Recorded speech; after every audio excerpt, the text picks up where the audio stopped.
தென்கிழக்கு வங்கக்கடல் பகுதியில் அக்டோபர் 24 வெள்ளிக்கிழமை இன்னைக்கு வந்து பார்த்திங்கன்னா புதிய காற்றழுத்த தாழ்வு பகுதி உருவாக இருக்குது. இந்த காற்றழுத்த தாழ்வு பகுதி மேலும் தீவிரமடைந்து ஆழ்ந்த காற்றழுத்த தாழ்வு பகுதியாக வலுப்பெற்று பிறகு மண்டலமாக மாறும். இது புயல் சின்னமாக வரைக்கும் மாறுவதற்கான வாய்ப்புகளும் தென்படுகிறது.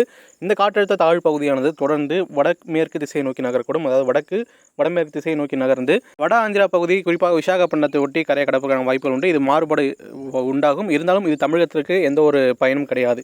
இது எதனால் இது நம்ம தமிழ்நாட்டுக்கு பயன் தராமல் போனதுன்னு பார்த்தீங்கன்னா, இந்த ஒரு நிகழ்வு வலுப்பெற்று புயலாகவோ அல்லது தாழ்வு மண்டலமாக மாறுவதற்கான வாய்ப்பு இருக்கிறதுனால இது தொடர்ந்து வடமேற்கு திசையை நோக்கி நகர்கிறது. இது வந்து பார்த்திங்கன்னா ஃபார்மேஷன், அதாவது உருவாகக்கூடிய இடம் வந்து பார்த்திங்கன்னா தமிழகத்திற்கு சாதகம் இல்லாத ஒரு இடத்துல உருவாகிருக்கு.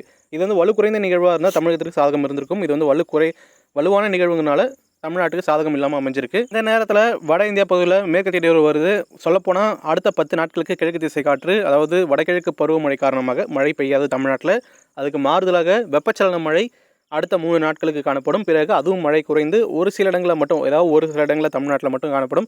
அடுத்த 3 நாட்களுக்கு பரவலான மழை காணப்படும். குறிப்பாக சென்னை, காஞ்சிபுரம், செங்கல்பட்டு, விழுப்புரம், வேலூர், ராணிப்பேட்டை, கடலூர், கள்ளக்குறிச்சி உள்ளிட்ட மாவட்டங்களில் பரவலாக மிதமான முதல் கனமழையும், திருச்சி, புதுக்கோட்டை, மதுரை, சிவகங்கை, நாகப்பட்டினம், காரைக்கால், மயிலாடுதுறை, ஈரோடு, சேலம், தருமபுரி, கிருஷ்ணகிரி, நாமக்கல், பெரம்பலூர் உள்ளிட்ட மாவட்டங்களில் லேசான முதல் மிதமான மழை காணப்படும். தென் மாவட்டங்களில் பெருசாக இதுக்கு கீழே மழை இருக்காது. அதாவது மதுரைக்கு கீழே இருக்கக்கூடிய மாவட்டங்களுக்கு மழை இருக்காது. அதே போல் பாலக்காடு, கணவாய் அந்த இடங்களிலும் மழை வாய்ப்புகள் குறைவு.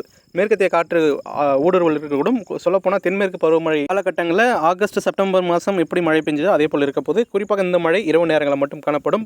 பகல் நேரங்களில் மழை எதிர்பார்க்க வேண்டாம். தமிழகத்தில் மீண்டும் வடகிழக்கு பருவமழை நவம்பர் முதல் வாரம் இறுதியில் தொடங்கும் என்று எதிர்பார்க்கப்படுகிறது.